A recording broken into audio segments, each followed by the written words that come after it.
प्यारे बच्चों, हमने पहले चैप्टर किया हड़प्पा संस्कृति के बारे में, जिसे सिंधु घाटी की सभ्यता भी कहा जाता है। आज हम चैप्टर इससे अगला करेंगे जो कंप्लीट हो चुका पिछला चैप्टर, राजा, किसान और नगर। हड़प्पा सभ्यता के लगभग 1500 साल बाद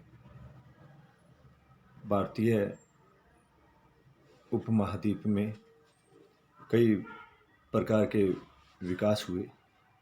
ऋग्वेद का लेखन इसी दौरान के काल हुआ, 1500 वर्ष के दौरान, और कृषक बस्तियों का विकास हुआ। अंतिम संस्कार के तरीके भी चेंज हुए।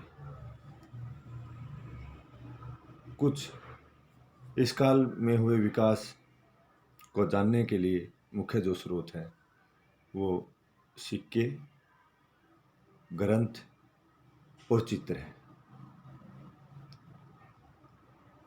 सबसे महत्वपूर्ण परिवर्तन काल 6वीं शताब्दी ईसा पूर्व माना जाता है। इसमें बौद्ध धर्म, जैन धर्म का विकास हुआ। कई इस प्रकार के दार्शनिक सामने आए जिसने लोगों को जागरूक किया, जो समाज में जो बुरी कुरीतियाँ फैली हुई थी उनके बारे में जागरूक किया। 321 ईसा पूर्व में चंद्रगुप्त मौर्य वंश की स्थापना हुई। उत्तर मौर्य काल में राजा अपनी उच्च स्थिति को दर्शाने के लिए स्वयं देवी रूप प्रस्तुत करने लगे थे। हरिसेन द्वारा लिखित इलाहाबाद ग्रंथ अभिलेख समुद्रगुप्त की उपलब्धियों का बखान करता है। उत्तर मौर्य काल में लोहे के हलों और कृत्रिम सिंचाई के प्रयोग से कृषि के उत्पादन में काफ़ी वृद्धि हुई, जिससे राजाओं की आमदनी में बढ़ोतरी हुई।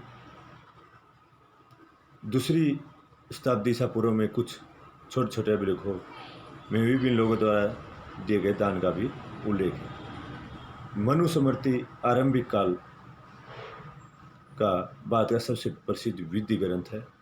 यह संस्कृत भाषा में, जिसकी रचना 200 ईसा पूर्व से लेकर 200 ईस्वी के बीच हुई है। उत्पादकों तथा व्यापारियों के संघ को श्रेणी कहा जाता था। सोने के जो सिक्के हैं सबसे पहले कुषाण शासकों द्वारा प्रथम ईस्वी में जारी किए गए। तो ये कुछ बेसिक एलिमेंट थे इस चैप्टर के बारे में, राजा, किसान और नगर। और इसमें 600 ईसा पूर्व से लेकर 600 ईस्वी के दौरान का वर्णन आएगा। हड़प्पा सभ्यता जो काल है वो 2600 ईसा पूर्व से लेकर 1900 ईसा पूर्व के बीच में माना जाता है। उसके 1500 साल बाद बताया कि ये 600 ईसा पूर्व से शुरू होकर 600 ईस्वी तक का वर्णन इसमें करेंगे। और 1500 जो वर्ष आए उसमें भारतीय उपमहाद्वीप में काफ़ी परिवर्तन आए, उनका इसमें चर्चा करेंगे। कुछ बेसिक चर्चाएं हम अब कर चुके हैं। तो इसका पहला जो क्वेश्चन है कि आरंभिक ऐतिहासिक नगरों में शिल्पकला के उत्पाद के प्रमाणों की चर्चा कीजिए। हड़प्पा के नगरों के प्रमाण से ये प्रमाण कितने भिन्न हैं। हड़प्पा के नगरों की व्यापक खुदाइयाँ हुई है। इन्हीं खुदाइयों से हड़प्पा सभ्यता के शिल्प कला उत्पादनों के प्रमाण मिले हैं। इसके विपरीत आरंभिक ऐतिहासिक नगरों की व्यापक खुदाई संभव नहीं है, क्योंकि इन क्षेत्रों में आज भी लोग रहते हैं। फिर भी यहाँ के विभिन्न प्रकार के पुरावशेष प्राप्त हुए हैं। इन नगरों के शिल्प उत्पादन के कुछ नए प्रमाण अभिलेखों से मिले। आरंभिक नगरों में शिल्प कला उत्पादन, इन स्थलों में उत्कृष्ट श्रेणी की मिट्टी के कटोरे तथा थालियाँ मिली है जिन पर चमकदार कली चढ़ी हुई है। यहाँ से सोने चांदी हाथीदांत, तांबे तथा शीशे बने गहनों, उपकरणों, हथियारों, पक्की मिट्टी, सीप आदि के प्रमाण भी मिले हैं। दानात्मक अभिलेखों से पता चलता है कि इन नगरों में धोबी, बुनकर, लिपिक, बढ़ई, कुम्हार, सुनार, लोहार आदि शिल्पकार भी रहते थे। उत्पादकों तथा व्यापारियों ने अपने संघ बनाए थे जिन्हें श्रेणी कहा जाता था। अगला क्वेश्चन है कि महाजनपदों के विशिष्ट अभिलक्षणों का वर्णन कीजिए। बौद्ध तथा जैन धर्म के आरंभिक ग्रंथों में महाजनपद के नाम से 16 राज्यों का उल्लेख मिलता है। यदि महाजनपदों के नाम से इन ग्रंथों में एक समान नहीं है, तो भी वज्जी, मगध, कौशल, कुरु, पांचाल, गांधार तथा अवंती आदि नाम एक जैसे हैं। तो विशिष्ट अभिलक्षण, महाजनपदों के कुछ विशिष्ट अभिलक्षण में लिखित थे। अधिकांश महाजनपदों का एक राजा का शासन होता था, परंतु गण और संघ के नाम से विख्यात राज्यों पर कई लोगों का समूह शासन करता था। प्रत्येक महाजनपद की एक राजधानी होती थी जो प्राय किले से घिरी होती थी। लगभग 6वीं शताब्दी ईसा पूर्व से ब्राह्मणों ने संस्कृत में धर्मशास्त्र नामक ग्रंथों की रचना शुरू कर दी। शासकों का काम किसानों, व्यापारियों और शिल्पकारों से कर तथा भेंट वसूल करना माना जाता था। शासकों का काम किसानों, व्यापारियों और शिल्पकारों से कर तथा भेंट वसूल करना माना जाता था। धन जुटाने के लिए पड़ोसी राज्यों पर आक्रमण करना भी वैध उपाय माना जाता था। धीरे धीरे कुछ राज्यों ने अपनी स्थायी सेनाएं और नौकरशाही तंत्र तैयार कर लिया था। अगला क्वेश्चन कि सामान्य लोगों के जीवन का पुनर्निर्माण इतिहासकार किस प्रकार करते हैं। सामान्य लोगों ने अपने जीवन की लिखित जानकारी विरली ही छोड़ी। खुदाइयों में विभिन्न प्रकार के अनाजों के दानों और जानवरों की हड्डियां मिली। भवनों तथा पात्रों के अवशेषों से उनके घरेलू जीवन का पता लगाया जाता है। अभिलेखों में विभिन्न प्रकार के शिल्प और शिल्पकारों का उल्लेख मिलता है। कुछ अभिलेखों तथा पांडुलिपियों में राजा, प्रजा संबंधी जैसे विभिन्न प्रकार के करों से अनुमान लगाया जाता है कि सामान्य लोग सुखी थे अथवा दुखी थे।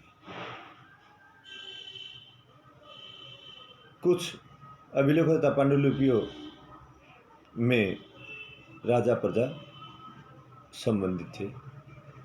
बदले कृषि यंत्र तथा अन्य उपकरण साधारण लोगों के बदले जीवन पर प्रकाश डालते हैं। व्यापार संघों से उत्पादकों के हितों की रक्षा का संकेत मिलता है। इतिहासकार प्रचलित लोक कथाओं से भी सामान्य लोगों के जीवन की जानकारी प्राप्त करते हैं। नेक्स्ट क्वेश्चन कि पांड्य सरदार को दी जाने वाली वस्तु की तुलना दंगुन गांव के वस्तुओं से कीजिए। आपको क्या समानताएं इसमें दिखाई देती है। पांड्य सरदार को दी जाने वाली वस्तुओं में हाथी दांत, सुगंधित लकड़ी, हिरणों के बालों से बने चंवर, मधु, चंदन, गेहूं, सुरमा, हल्दी, इलायची आदि कई वस्तुएं शामिल है। इसके अतिरिक्त नारियल, आम, जड़ी बूटी,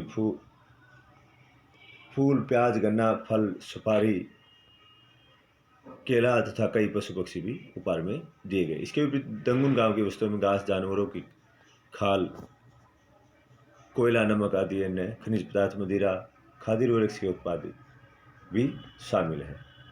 समानता, फूलों को छोड़कर इन दोनों सूचियों में कोई विशेष समानता नहीं जान पड़ती। असमानता, इन वस्तुओं की एक लंबी सूची में असमानता दिखाई देती है। सबसे बड़ी असमानता तो इन वस्तुओं की प्राप्ति के तरीके में है। पांड्य सरदार को लोग खुशी खुशी और नाच गाकर वस्तुएं उपहार में देते थे। इसके विपरीत भूमिदान से पहले दंगुन गांव के निवासियों को अपने यहाँ की वस्तुएं राज्य तथा उसके अधिकारियों को देनी पड़ती, क्योंकि यह उनका कर्तव्य था। अगला क्वेश्चन कि अभिलेखा शास्त्रियों की कुछ समस्याओं की सूची बनाइए। यह भारत की राजनीतिक और आर्थिक इतिहास को समझने के लिए अभिलेख साक्ष्यों की सीमा की आलोचनात्मक परख कीजिए। कभी कभी अक्षरों को बहुत हल्के ढंग से उत्तीर्ण किया जाता है, जिन्हें पढ़ना कठिन होता है। अभिलेख नष्ट भी हो सकते हैं, जिससे अक्षर लुप्त हो जाते हैं। अभिलेखों के शब्दों के वास्तविक अर्थ के बारे में पूर्ण रूप से ज्ञान हो पाना भी सदैव सरल नहीं होता। अभिलेख हजारों की संख्या में प्राप्त हुए, परंतु सभी के न तो अर्थ निकाले जा सकते और न ही उनके अनुवाद किए गए हैं। अनेक अभिलेख और भी रहे हैं जिनका अस्तित्व ही मिट गया, इसलिए जो अभिलेख अभी उपलब्ध है वह समझ कुल अभिलेखों का केवल एक अंश है।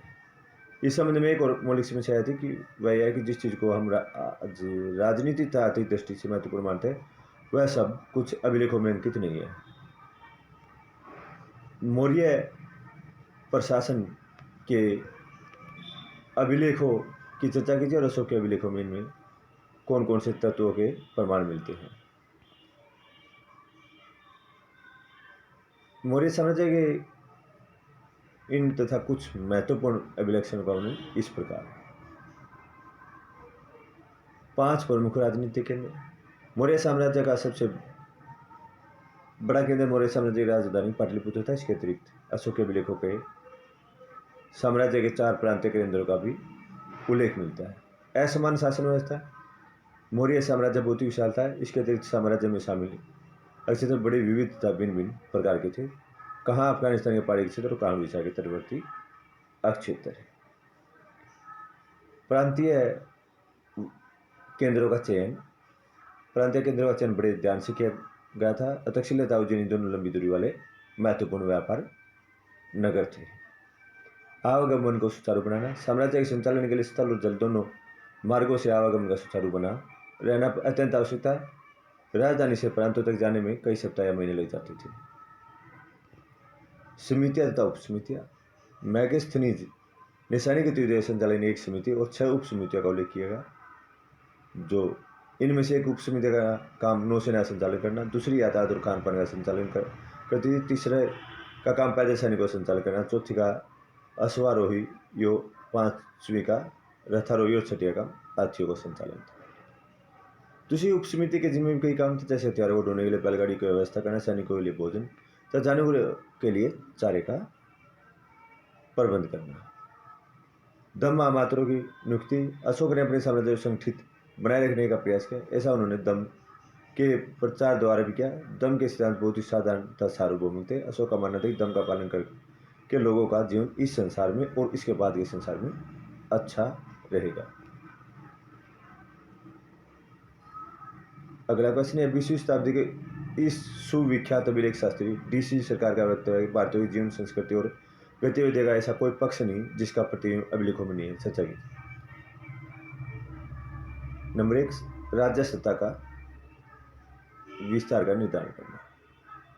अभिलेखों में हमें किसी राजा के राज्य विस्तार का पता चलता है। प्राचीन राजा स्तंभ केवल अपने राज्य की सीमा के भीतर स्थापित करवाते थे, अतः इन स्थानों पर जिस राजा के अभिलेख मिलते हुए इस राजा के राज्य का भी भाग माने जा सकते थे। राजाओं के नाम। अभिलेखों से हमें अनेक राजाओं के नामों का पता चलता है। इन नामों का पहले किसी अन्य स्रोत से पता न चल सका था। अशोक के लिए देवनाम प्रियदर्शी आदि नाम प्रयोग में किए गए। राजाओं के नाम। अभिलेखों से हमें अनेक राजाओं के नामों का पता चलता है। इन नामों का पहले किसी अन्य स्रोत से पता नहीं चलता। ऐतिहासिक घटनाओं की जानकारी, राजाओं के चरित्र की जानकारी और भू व्यवस्था और प्रशासन की जानकारी भी इसमें हमें पता चलता है। काल निर्धारण। अभिलेख ऐतिहासिक तिथियां तथा युद्ध काल को निर्धारित करने में बड़ा योगदान देते हैं। काल का पता अभिलेखों का लिपि और लिखने के ढंग से पता चल जाता है। आगे साहित्यिक स्तर की जानकारी। हमें यह पता चलता है कि देश के किस किस भाग में संस्कृत, पाली, प्राकृतिक, तमिल, तेलुगु आदि भाषाएं प्रचलित थी और उनका क्या स्तर था। भाषा तथा धर्म संबंधी जानकारी। अभिलेखों की भाषा में तत्कालीन धर्म की जानकारी कराती है। प्राचीन काल में संस्कृत भाषा हिंदू धर्म की प्रतीक समझी जाती थी। कला प्रियता की जानकारी इसमें मिलती है। हमें सामाजिक वर्गों की जानकारी भी हमें इसमें मिलती है। अभिलेखों में तत्कालीन सामाजिक वर्गों की जानकारी हमें मिलती है। हमें पता चलता है कि उस समय शासक वर्ग के अतिरिक्त बुनकर, सुनार, धोबी, लोहाकार, व्यापारी, कृषक आदि कई वर्ग भी इसमें शामिल थे। सच तो यह है कि अभिलेख भारतीय जीवन तथा संस्कृति के दर्पण है। तो प्यारे बच्चों, आज का हमारा चैप्टर दूसरा राजा किसान के बारे में था और ये क्वेश्चन आपने याद करने हैं ताकि 21 सितंबर से होने वाले एग्ज़ामों की आप अच्छे तरीके से तैयारी कर सको और एग्ज़ाम अच्छे तरीके से आप दे सको। धन्यवाद।